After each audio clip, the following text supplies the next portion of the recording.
सभी सनातन धर्म प्रेमियों को मैं एक बार सादर प्रणाम चरण वंदन करता हूँ। आज मैं एक अलग टॉपिक पे आया हूँ कि अभी हमसे राकेश जी हमारे हैं, उनका घर कल्याणपुर में है, राकेश सरोज। वो उनकी पत्नी प्रधान थी, पूर्व प्रधान। तो हमारी उनकी बात हुई तो ठेकेदार भी हैं, तो वो लकड़ी कटा रहे थे हमारे यहाँ। तो उसके बारे में बात हुई तो हमने जो उनकी ऑडियो रिकॉर्डिंग थी मैंने उसको और लोगों के बीच शेयर कर दी। तो आज उनका फ़ोन आया कि आपने सही नहीं किया। हमने कहा चलो भाई कोई बात नहीं, हमारा मिशन है जन जागरूकता। हमसे लोग वही बात करें जो कि आप ये जानिए कि हम 10 लोगों के बीच में बात कर रहे हैं। ना मैं व्यक्तिगत हूँ, ना मेरी कोई बात व्यक्तिगत है, क्योंकि मैं समाज के लिए आया हूँ और मुझे समाज के लिए कुछ करना है। और मेरा एक उद्देश्य है वृक्ष कबहु नहीं फल भकत नदी न संचय नीर, और परमारथ के कारण साधुन धरा शरीर। मेरा मानना मैंने पहले कह दिया है, जन्म से ब्राह्मण नहीं है, ब्राह्मण बना जाता है, और ब्राह्मण बनने के लिए त्याग होना चाहिए। इसके बाद बात आती है तो उन्होंने कहा कि आप इतने बड़े अगर समाज सुधारक हैं तो आपके यहाँ बच्चे घूम रहे हैं, उनको स्कूल में डलवा देते, ये करवा देते। तो मैंने उनसे कहा हम अगर जब आते हैं तो हम समाज में अनुभव के तौर पे आए हैं, ज्ञान के तौर पे हम आज इस बीड़े को उठाए हैं, जन जागरूकता अभियान को। क्योंकि जब हम ही अज्ञानी थे तो कौन सा समाज सुधारक और कौन सा अभियान चला सकते थे, मेरे बस की बात नहीं थी। लेकिन आज मैं कहता हूँ कि मैं अभियान चलाऊँगा, और जब तक देखिए शरीर कब तक रहती है, शरीर के अंत तक चलाएँगे, बाकी तो ईश्वर हैं। तो हमने उनसे कहा देखिए हम लोग हमेशा दूर की सोचते हैं, दूरदर्शी। अगर मंगल पांडे ने 1857 में क्रांति की तो देश आज़ाद हुआ 1947 में, तब मंगल पांडे जी भी तो थे नहीं। तो शायद मेरा जन जागरूकता अभियान भी हमारे जाने के बाद ही सफल हो, लेकिन सफल होगा ये मुझे पूर्ण भरोसा है, क्योंकि भगवान की वाणी है, पर हित बस जिनके मन माही तीन कहूँ जग दुर्लभ कछु नहीं। अगर मैंने सोच लिया तो होगा, क्योंकि ये ईश्वर की प्रेरणा ही है। फिर उन्होंने कहा, हमने उनसे कहा कि यार तुम भी मेरे साथ हो, जन जागरूकता समाज के तुम भी व्यक्ति हो। तो उन्होंने कहा हम क्या करें, आएंगे और आप जो है आप लोग हमारा नाम आगे नहीं आने दोगे, आप लोग अधिकार हमारा छीन लेते हो, क्योंकि आप ब्राह्मण हो और हम एससी में हैं। तो हमने उनसे कहा यार ये बताओ कि तुम लोग ही अपने कास्ट और जाति का अधिकार छीनते हो, और तुम कहते हो कि तुम पीछे हो। कहाँ पीछे हो? तुम ग्राम पंचायत के सर्वोच्च पद पर तुम्हारी पत्नी आसीन हुई, इसका मतलब है कि तुम कोई कमज़ोर व्यक्ति तो थे नहीं। 5 साल तुम संचालन किए, तो तुम्हें तो आरक्षण छोड़ देना चाहिए था। तुम्हें आरक्षण जो था एससी वाला, अब तुमको छोड़ देना चाहिए था, क्योंकि तुम्हारे जाति का कोई और व्यक्ति उससे लाभान्वित हो जाए। लेकिन तुम छोड़ोगे नहीं, क्योंकि तुम्हारे पास त्याग नहीं है, स्वार्थ भरा है। और हमने कह दिया अगर हम आए हैं तो हम स्वार्थों को थोड़ा छोड़ के आए हैं, त्याग की भावना, तभी तो सर्व समाज की बात कर रहे हैं। एक समाज की तो हम बात कर नहीं रहे हैं। जागरूक होगा तो हमारा सब समाज होगा। इसके अलावा मेरा एक है सिस्टम है, प्रपोजल है सबके लिए, थोड़ा अपनी राय सलाह भी दीजिएगा। मानिए मेरी सोच भी सही ना हो, गलती भी हो तो क्षमा कीजिएगा। कि जैसे मान लीजिए अब ग्राम पंचायत में पद प्रधानी का चुनाव आता है। अब एससी जब सीट आरक्षित होती है तो एससी के लोग लड़ेंगे, तो वो शपथ पत्र प्रस्तुत करें कि मैं चुनाव जीत गया, तो अब मुझे आरक्षण जो दिया गया है संविधान में, हमको विशेषाधिकार, वो उसकी ज़रूरत नहीं है, क्योंकि अब हम समाज का संचालन करने में समर्थ हैं। और जब आप संचालन कर रहे हैं समाज का, तो आप समाज में दबे कुचले तो नहीं हैं। दबा कुचला अगर कोई और है तो आप छोड़िए, आपकी ही कास्ट का वो व्यक्ति आवे और आप सामान्य सीट के केवल दावेदार बनिए, क्योंकि आप संचालन कर चुके हैं। इसी तरीके लोकसभा और विधानसभा में भी होना चाहिए।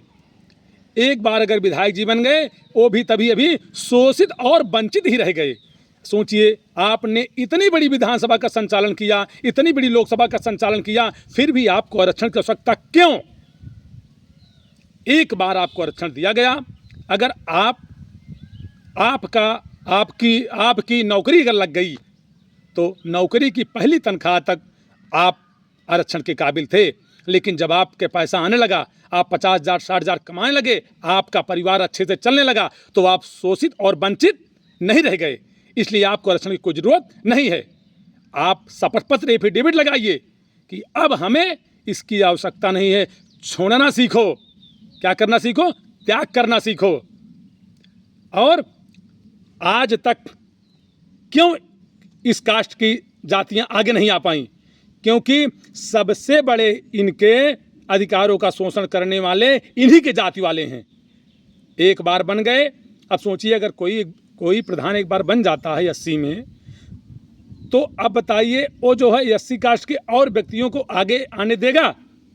कहाँ आने देगा भाई? अब उसके बाद पैसा हो गया, पावर हो गया, समाज हो गया, प्रधान जी 10 लोग हो गए। तो इसलिए मैं कहूँगा जो प्रधान बन जाए, विधायक बन जाए, सांसद बन जाए और नौकरी में चला जाए, उसे शपथ पत्र प्रस्तुत करना ही चाहिए कि अब हमें आरक्षण की आवश्यकता नहीं है। तब हमारा देश समृद्धशाली होगा और देश आगे बढ़ेगा। नहीं तो गरीब हमेशा गरीब होता जा रहा है और ये छोटे कमजोर लोगों के आरक्षण का फायदा केवल चंद लोग, नेता, विधायक और गांव के प्रधान उठा रहे हैं। मेरी बातों को समझिएगा। जो एक बार प्रधान बन जाए वो एफिडेविट शपथ पत्र लगाए कि मुझे अब आरक्षण जरूरत नहीं, और ऐसा ही नौकरी में, ऐसा ही विधायक हो और ऐसा ही सांसद हो।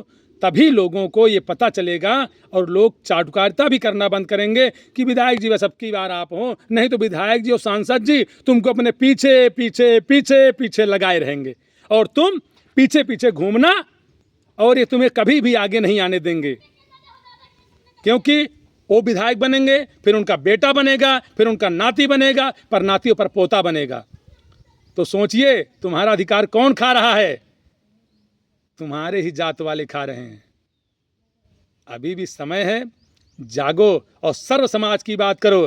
क्योंकि अगर हम लगाते हैं नारा तो धर्म की जय हो, अधर्म का नाश हो, प्राणियों में सद्भावना हो। तो आप भी प्राणी हैं, हम भी प्राणी हैं, और विश्व का कल्याण हो। तो क्या विश्व में आपका स्थान नहीं है? विश्व में आप नहीं आते?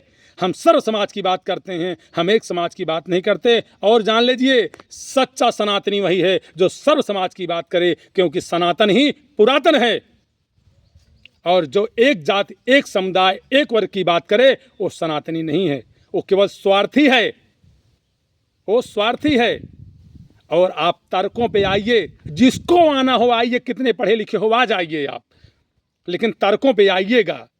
और मैं इतना कह रहा हूँ, आज अगर इन कास्ट आगे नहीं आ पा रही हैं तो इसके जिम्मेदार इन्हीं के कास्ट के नेता हैं जो आरक्षण लेके बैठे हैं और इनको आगे नहीं आने दे रहे हैं, केवल दरी बिछवाने के लिए इनका उपयोग कर रहे हैं। हम तुम्हारा कौन सा अधिकार छीन के बैठे हैं? तुम तब की बात करते हो जबकि ना तुम थे ना हम थे। हमने तुम्हारे साथ कुछ किया हो बताओ?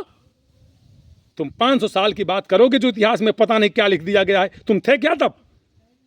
सही जवाब देना। बाकी जय श्री राम, जय श्री राम। और नीति प्रीति परमारथ स्वारथ, कौन राम समझान जथारथ। राम राज की कल्पना में ही सबका कल्याण हो सकता है, अन्यथा ये नेता तो चाहते हैं जातियों में बट के मरते रहो और दरी बिछाते रहो और हमेशा इनके पीछे घूमते रहो। 5 साल केवल अगर ये कर लिए तो प्रधान बनते ही इनका आरक्षण खत्म होना चाहिए, विधायक बनते ही इनका आरक्षण खत्म होना चाहिए, और नौकरी में जाते ही इनका आरक्षण खत्म होना चाहिए, क्योंकि शोषित और वंचित नहीं रह जाते। जब ये पद पे पहुंच गए तो यार किस बात को शोषित वंचित? भाई सरकार को भी इस बात का जवाब देना चाहिए, क्योंकि लोकतंत्र है और लोकतंत्र में मैं भी भारत का नागरिक हूं और मुझे प्रश्न करने का अधिकार है। जवाब दीजिए और जवाब लीजिए। बहुत हुआ अब अत्याचार, नहीं सहेंगे भ्रष्टाचार। अधिकार चाहते हो तो लड़ना सीखो और पग पग पर लड़ना सीखो। मेरा किसी जाति विशेष समुदाय या वर्ग खिलाफ आंदोलन नहीं है, मेरा जन जागरूकता अभियान है जो सबके हित की बात करेगा और विश्व कल्याण की बात करेगा। जय श्री राम, जय श्री राम। सभी सनातन भाइयों को एक बार सादर चरण बंदन स्पर्श। अच्छा लगे तो वीडियो को शेयर और लाइक जरूर कीजिएगा ताकि मेरी बात जन जन तक पहुंचे और मेरा अभियान सफल हो। जय श्री राम, जय श्री राम।